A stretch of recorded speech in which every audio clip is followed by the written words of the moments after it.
Hi, my name is Lexi. Welcome back to my channel, and today I want to talk about meal planning.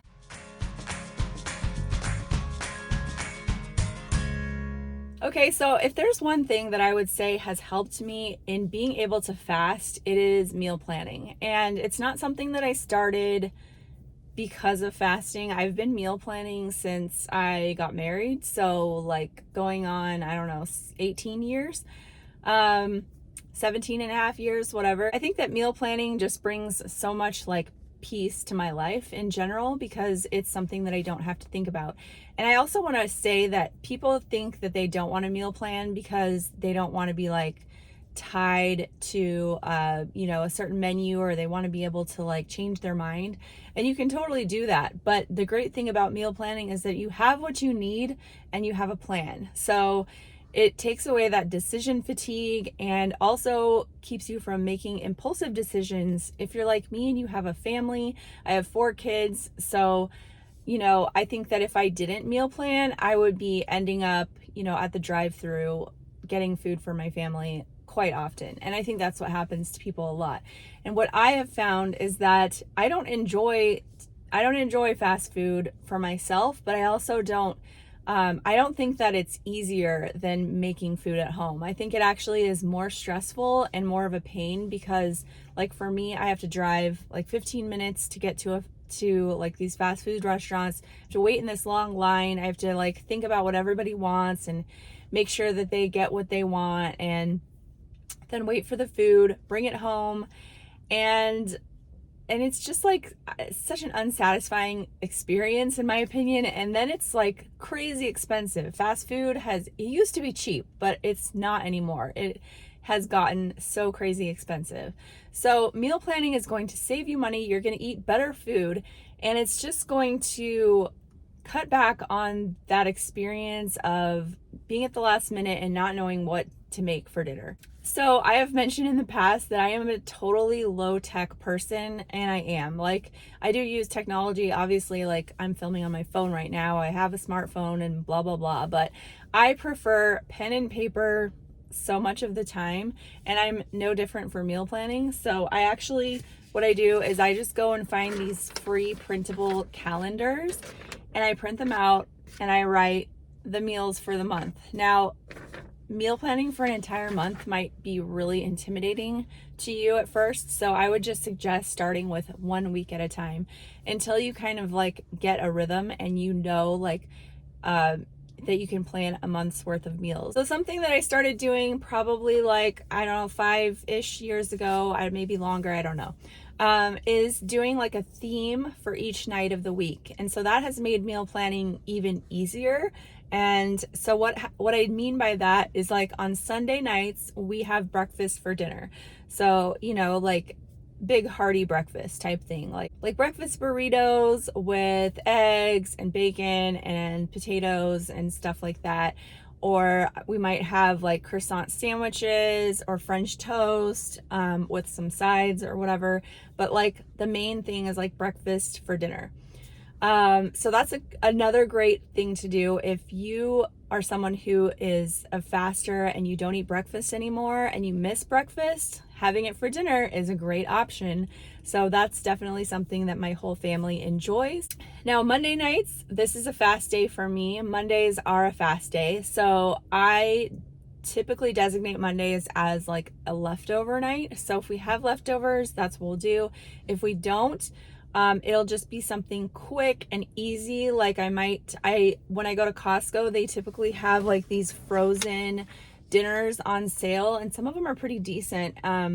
So I might do something like that, or even just like chicken nuggets with vegetables for the kids, something that they like, or chicken sandwiches, like something that's fast and easy that they like, that I'm not gonna miss at all. So it definitely helps when you have a fasting day, if you're an alternate day faster, to plan your meals accordingly, that it's not something that's going to be super tempting for you, and you can easily miss it. So that's definitely what Monday nights are for me. It's either leftovers or something really quick and easy that can be thrown together, or we might do like sub sandwiches.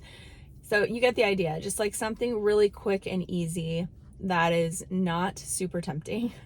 All right, Tuesdays is a little bit more of a mixed bag. It's kind of like the day that I'll make soup or something in the crock pot. So I have a lot of like recipes that I have saved over the years that I keep in this binder, and I'll like print out recipes that I want to try and put them in there.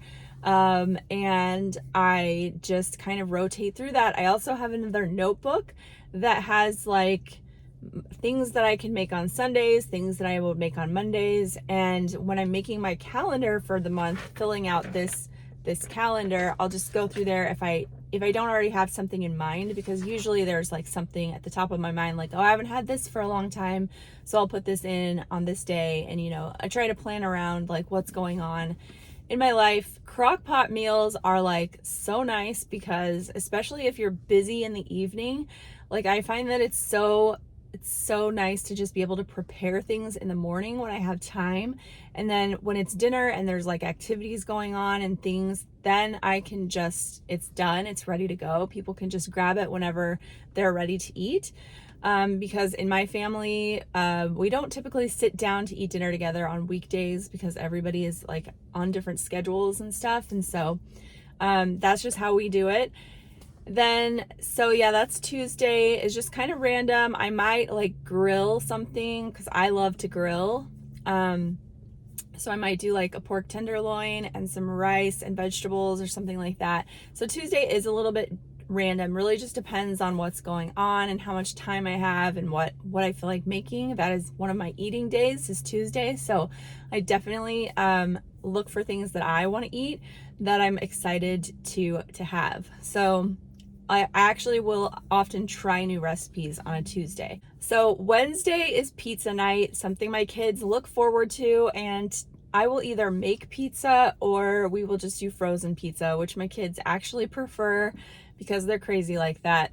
But it's definitely something that I don't.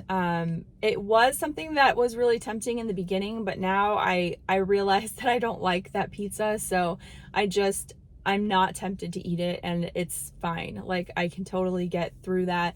And actually, I've mentioned this before, when it's dinner time, I'm typically like okay to like smell food and prepare food, because I've gotten to that point in my fast where I'm like over the hump of like the more difficult part. And so I don't mind smelling food and preparing food. I actually enjoy it. It's kind of like eating in a little bit of a way, like, I'm just eating the smells, and I enjoy that. So I know that a lot of people don't feel that way, but that is how it is for me. And hopefully you'll get to that point.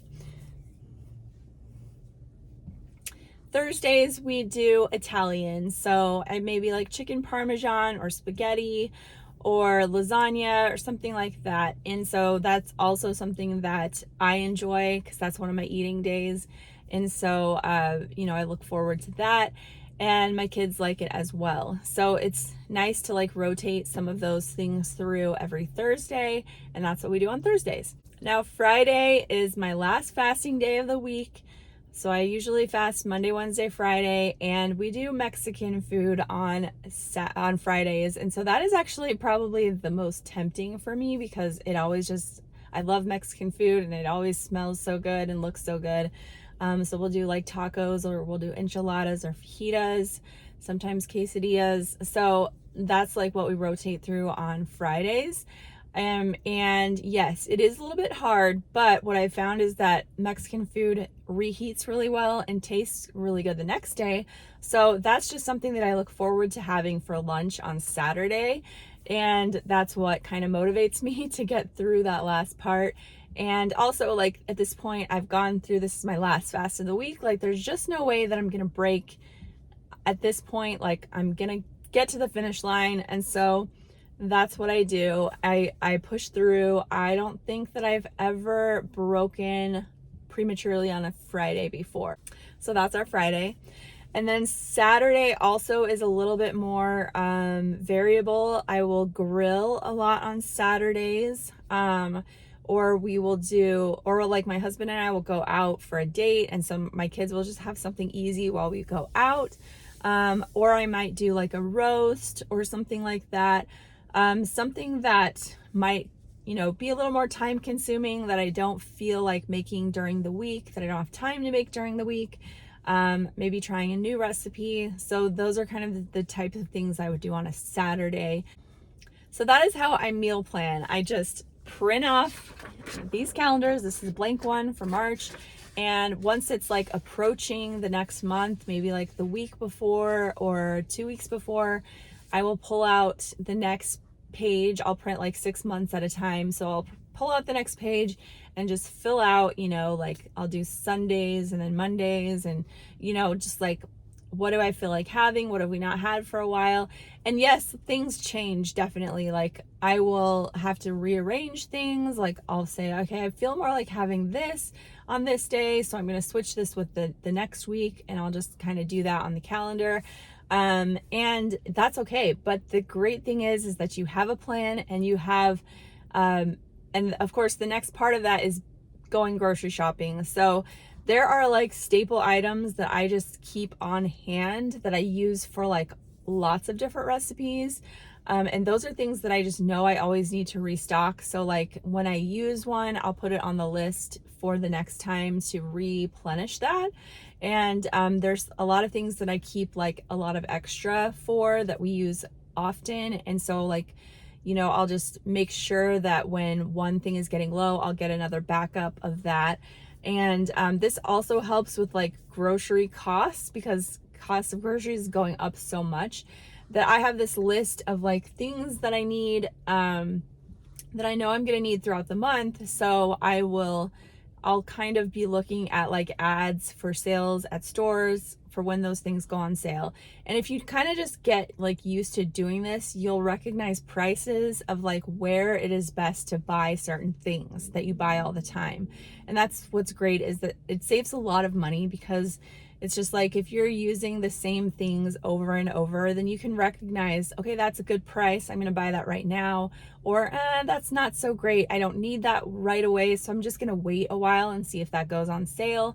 And I have a chest freezer in my garage, and that has been so helpful to be able to buy like meat when it goes on sale and save it in my chest freezer, so that I always have like that to just defrost when I need it. And I do that with all my meat. So like I never actually have to go buy meat for a recipe, because I always have it and I just buy it when it goes on sale. And same with a lot of just pantry staples. I don't have to go out and buy them. I just replenish them when they go on sale. So the only thing that I really have to buy for like specific recipes are like maybe those tiny little random ingredients. Like I had to buy capers for a recipe that I'm trying next week, and I don't keep capers on hand, so I just bought a little jar of that and I'll use it for that recipe. But I'm not gonna like stock up on capers because I don't like typically use them. So that's just a little like brief overview of how I meal plan and sort of grocery shop and plan. Let me know if you have any questions. Like I said, I am very low tech, so I use these free printable calendars for my meal planning. There's probably something much prettier that you could buy on Amazon. I'll try to find something like that. Also, I know that if you are a little more high tech and you like doing an online version, there is a program called Plan to Eat, I think it's called, that I've heard really good things about. I've never tried it. I think it's just like, you aggregate recipes from online and save them in your little like profile. So you could do something like that. I just prefer paper and pen. What can I say? Maybe I'll change one day, but I don't know.